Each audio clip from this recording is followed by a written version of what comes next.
各位弟兄姊妹，主內平安。今年早上，我哋要向上帝呈獻3首詩歌。但願真理嘅聖靈透過美麗嘅音樂，按着聖言建立我哋，鼓勵我哋，安慰我哋，讓三一上帝得着最高嘅榮耀。奉主名求，阿門。天父領我呢首歌係美國南北戰爭期間創作嘅詩歌，喺戰火連天嘅歲月，曾經為無數人帶嚟安慰同盼望。從前教會嘅網上崇拜喺開始嗰段安靜時間，就曾經用呢首詩歌嘅旋律，預備弟兄姊妹嘅心進入敬拜。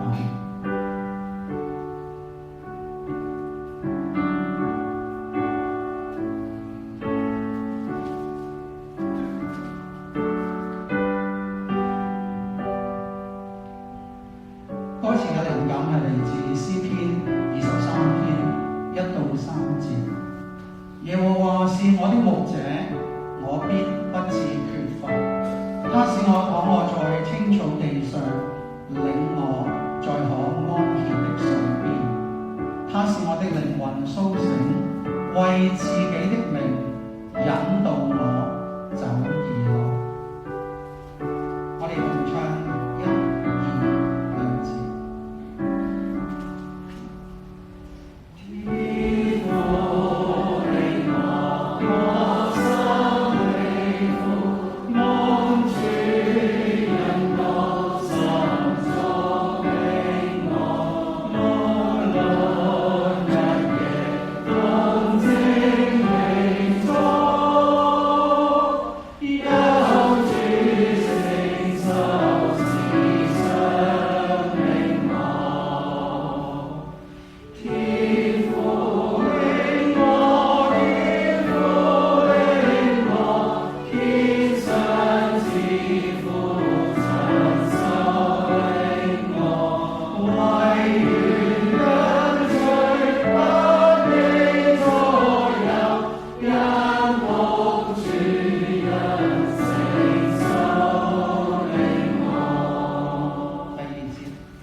或危或安，天父領我；或去或留，天父領我。若非天父領我，青草地溪水旁，可以變成墮落嘅契機，罪惡嘅溫床。反之，若有天父領我，死蔭嘅幽谷可以化作喺敵人面前擺設筵席嘅新房。生於憂患，死於安樂。我哋唔再盲目追求安舒嘅生活，只求天父領我。或去或留，緊握主手，如禍如福，欣然接受，只因天上慈父親手領我。我哋唱3、4、2節，去。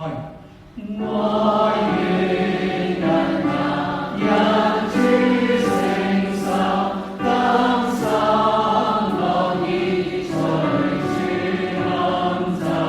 如禍如福，兩般危害。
靠託主恩，完全得勝。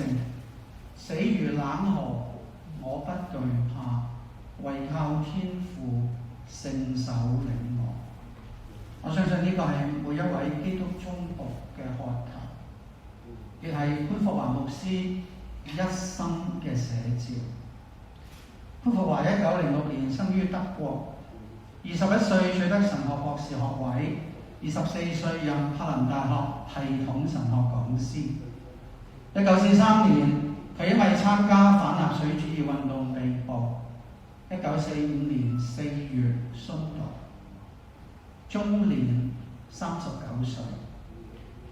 1944年12月19號，佢喺獄中用德文寫下佢最後一首詩《Von Guten Mächten》，送俾佢嘅未婚妻瑪利亞同埋屋企人，作為聖誕新年嘅祝願。1977年，德國音樂家費茲為呢首詩譜上曲調，英文歌名係 By Gentle Powers， 中文歌詞有好幾個翻譯版本，今日選唱嘅版本係由林浩信教授直接翻譯自德文嘅，歌名係所有美善力量。我哋會先唱1、2、2節。所有美善力量都默默圍繞，奇妙的安慰保守每一天，讓我與你們走過這日子，並與你們踏入新的一年。儘管過去的年日折磨心靈，在困時光中當壓迫我們，主啊，真正保守你下的心靈，為了為我們預備的救恩，所有美善力量都盡了神愛，無論如何盡可安慰，在光上照着每個新的一天，上帝都將與我們同在。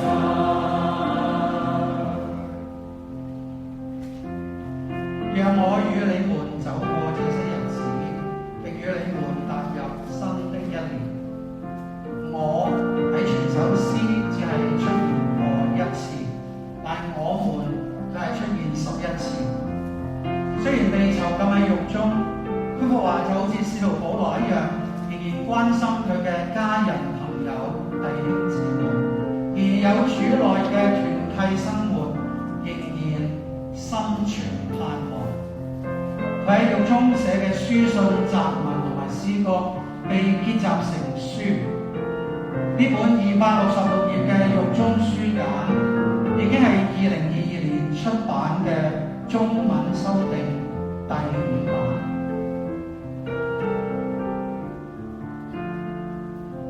我哋再唱3到6節。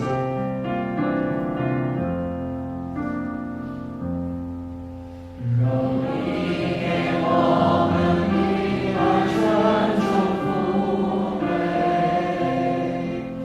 滿溢着憂愁痛苦的苦淚，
之前一日佢喺獄中為同囚嘅室友主領崇拜，佢分享咗2段聖經。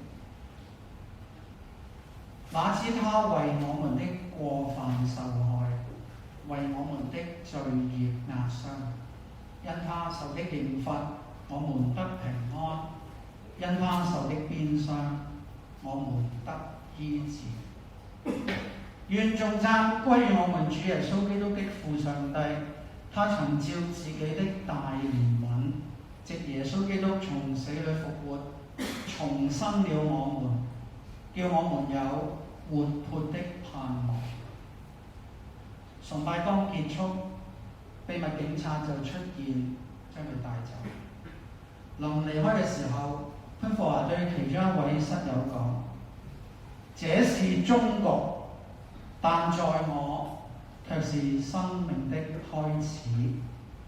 行刑前，潘霍華跪下虔誠禱告，將自己嘅靈魂交託喺上主溫柔嘅手中。3個禮拜之後，4月30號，希特拉吞槍自殺。同年5月7號，歐戰結束。雖然潘霍華未能親眼目睹納粹極權政府嘅敗亡，但佢卻為我哋展示咗基督信仰嘅真實同盼望。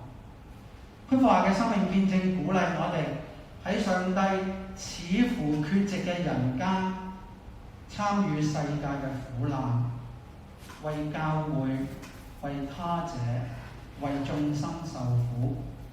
佢亦向我哋示範咗無能者嘅大能，失敗者嘅完勝，叫我哋唔再低估溫柔嘅力量。當然，我哋亦唔可以輕看黑暗嘅權勢。魔鬼嘅攻擊係全方位嘅，佢可以使完全正直嘅約伯皮肉滅絕，心腸耗盡。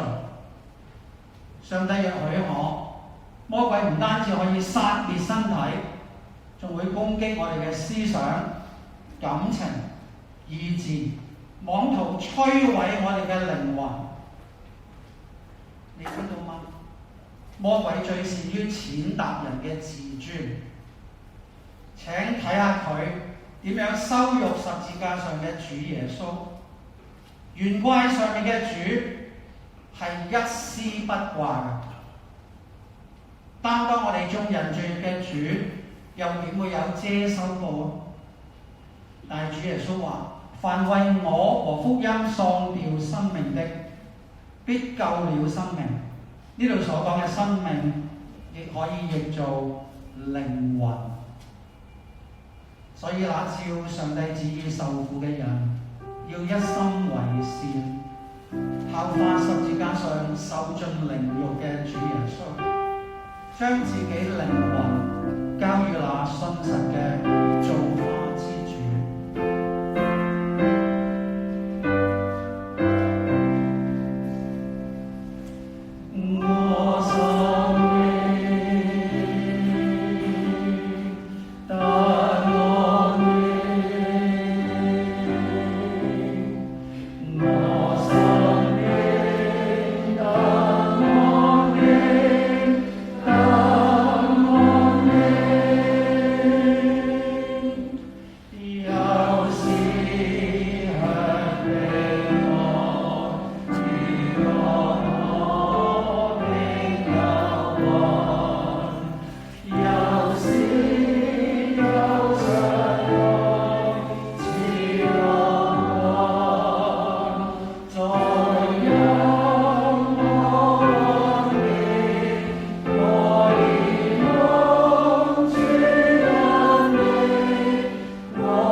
當時南北戰爭已經結束咗8年，美國正進入長達數十年嘅休養生息、欣欣向榮嘅太平盛世。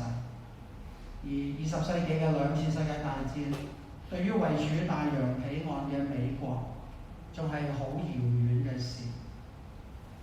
但聖經話，人正算平安穩妥嘅時候，災難會忽然臨到。呢首歌嘅作者就係有現代約伯之稱嘅斯伯福先生 Horatio Spafford。1870年代，佢喺芝加哥擁有好多房地產，而係一位非常成功嘅律師。佢同佢太太都非常愛主，仲有5個寶貝嘅孩子。但係好景不常，1871年芝加哥發生大火，全城付諸一炬。斯伯福嘅投資亦損失慘重。其實喺大火發生之前冇幾耐，佢唯一嘅仔已經因為船難而喪生。2年之後，斯伯福計劃全家去歐洲散心，並且到英國協助慕迪喺當地嘅佈道工作。但出發當日，佢公司出現突發事故，佢必須留低處理。佢太太就帶住4個女，分別係11歲、9歲、7歲同2歲，先行出發。佢哋坐嘅船喺大西洋並俾另一艘嘅貨輪撞沉，4個女全部罹難。